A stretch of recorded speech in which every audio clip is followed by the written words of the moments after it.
ডিমের ঝোল। এখন ডিম ভাজা হবে।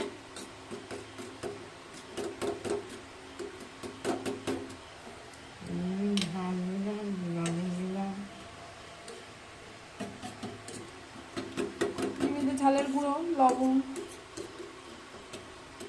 পেঁয়াজ আর ডিম ফাটা হচ্ছে।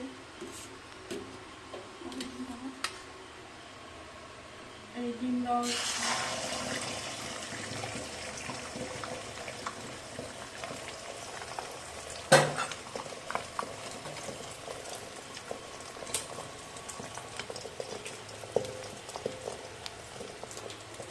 আবার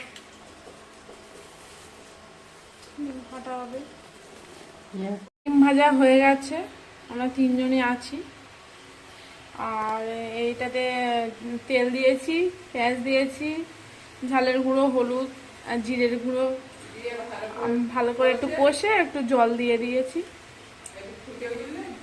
ফুটে উঠলে আর ডিমটা দিয়ে দেবো। এই ডিম দিয়ে দিয়েছি, ফুটছে। আর নামাচ্ছি না, এটাই থাকবে কড়াতে। খাওয়ার সময় কাটিয়ে নিয়ে খাওয়া হবে। কমপ্লিট হয়ে গেছে।